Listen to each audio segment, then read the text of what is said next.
Hello and welcome to Train Signal. You are watching Linux Links and System Files.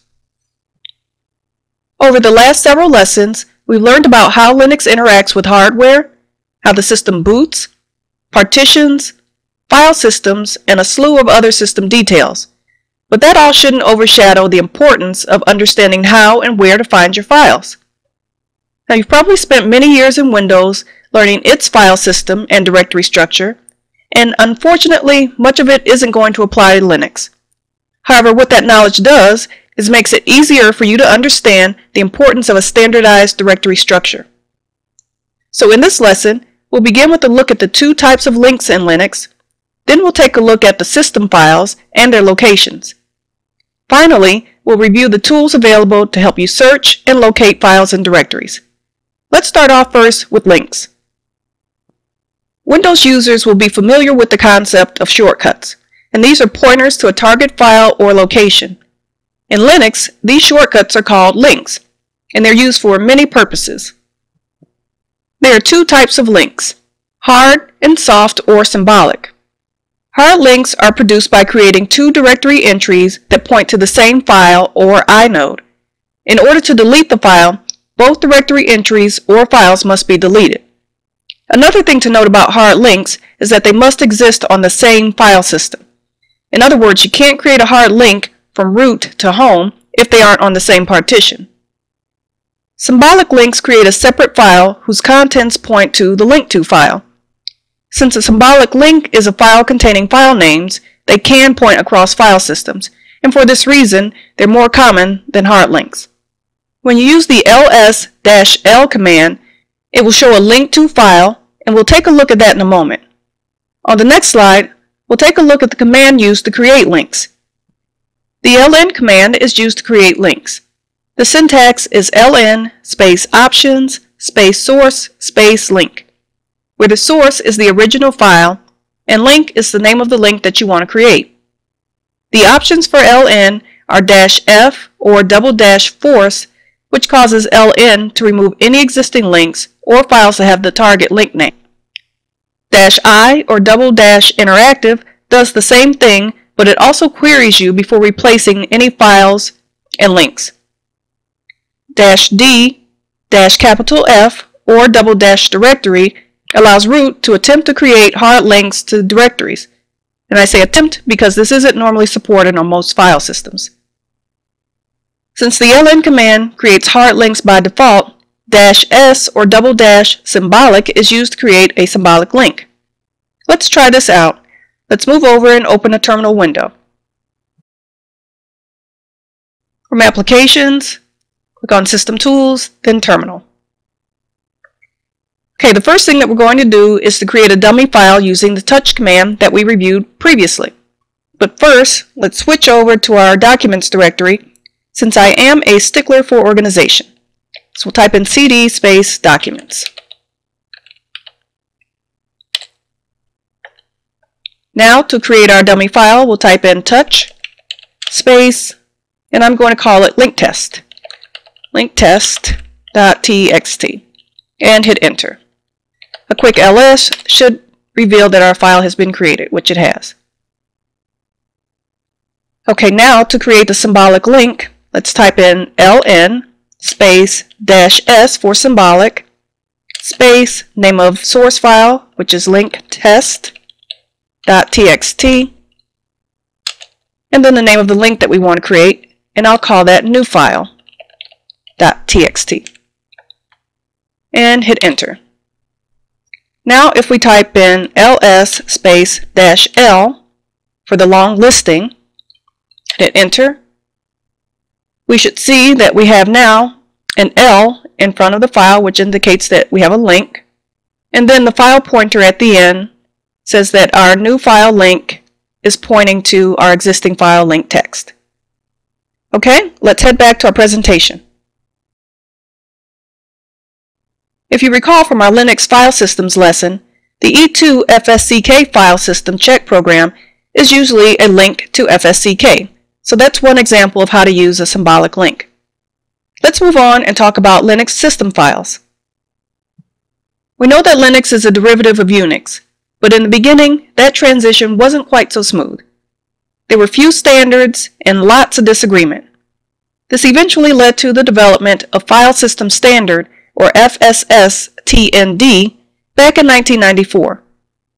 It standardized programs that sit in bin and user bin, and it also said that executables should reside in etc. And it removed changeable files, or transient files, from user, enabling read-only mounting, which is a pretty good security measure. We'll talk more about these file locations in a moment, but for now just bear with me. They soon found that the limits of File System Standard were being reached. That led to the development of File System Hierarchy Standard, or FHS, which was developed around 1995. A distinction was made between shareable files and unshareable, static and variable files, program executables, and user files. The table below represents how FHS sees important directories. I view static files as belonging in user and opt, and unshareable in etc and boot. Variable files, or files that change fairly often, are in home or possibly var mail.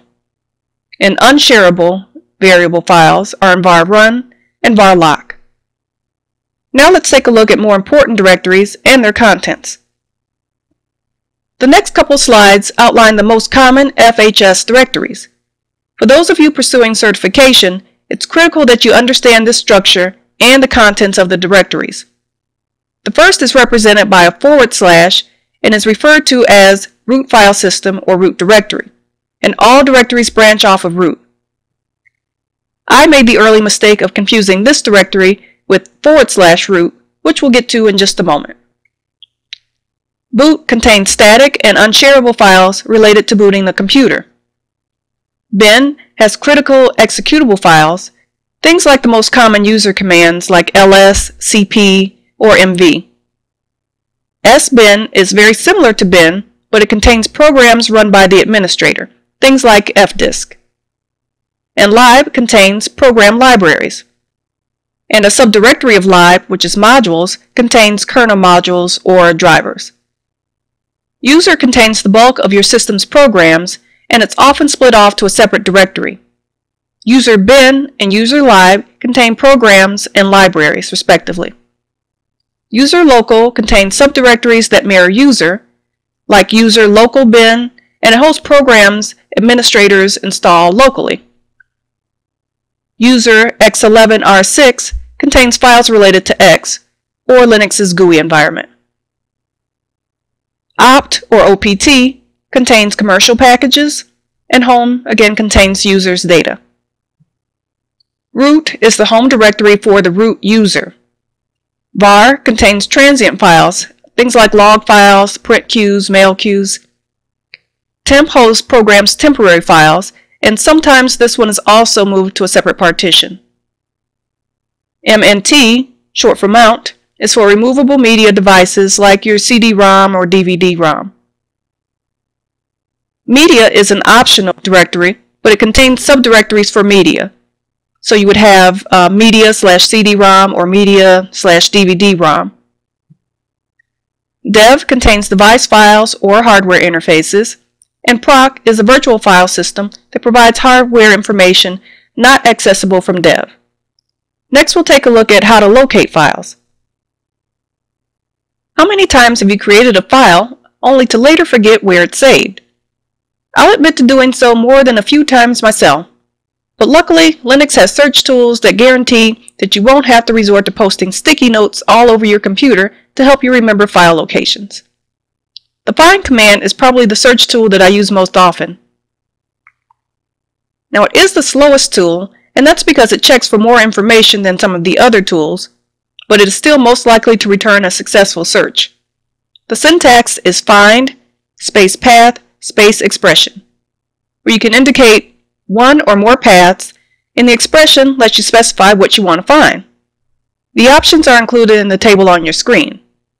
The first is -name, which finds files that match the specified pattern. -perm space mode finds files that have certain permissions. -size space n finds files with the specified size as indicated by n. -GID searches for files whose GID is indicated, and similarly -UID searches for files owned by the indicated user. -MaxDepth searches a limited number of directories. On the next slide, we'll talk about some additional file searching tools. The whereis command searches for files in a set group of locations, mainly binary and library directories. This search is good for finding program executables, documentation, or configuration files. The syntax is simply whereis followed by the command. The next search tool is which, and this only searches the current path, and because of this is considered fairly weak. The syntax is similar, which followed by the command that you want to search for, and that's command or file name. The next tool is type, and this isn't really a search tool, but it tells you how the command is going to be interpreted, whether it's going to be a built-in command, an external, or an alias, for example. And the syntax is type followed by the command. Locate is kind of like find, but it's a little less sophisticated, and it usually only searches for file names. Another thing is that it works from its own database, so if that database hasn't been updated recently, it may not give you a complete search. Some distributions use slocate, which is a security-enhanced version of locate, and updatedb is locate's database.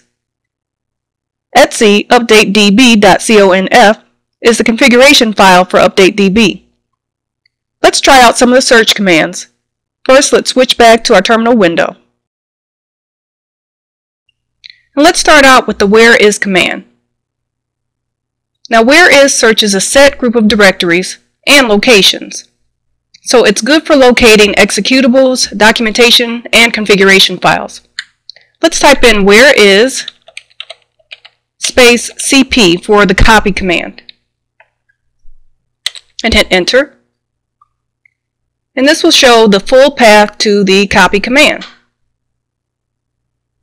Now let's try locate. Let's type in locate, and we'll type in yum. This should show us where the file is located. Hit enter.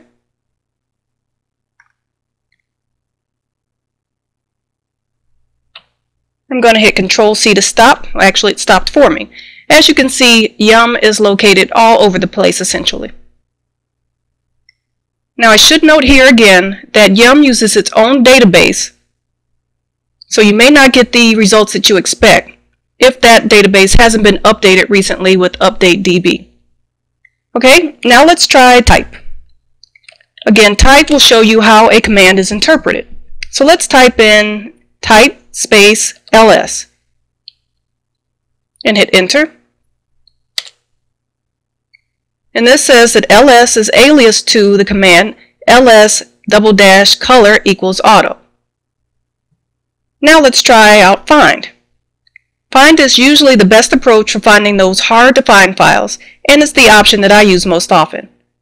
So let's type in find space -name. We're going to use the name parameter because we know the file name that we want to find. Then we'll type in a file that we know is on the system. I'm going to type in user-manual.doc and hit enter. That file is located under the Documents directory. You'll probably want to spend some more time practicing and trying out your search commands on your own.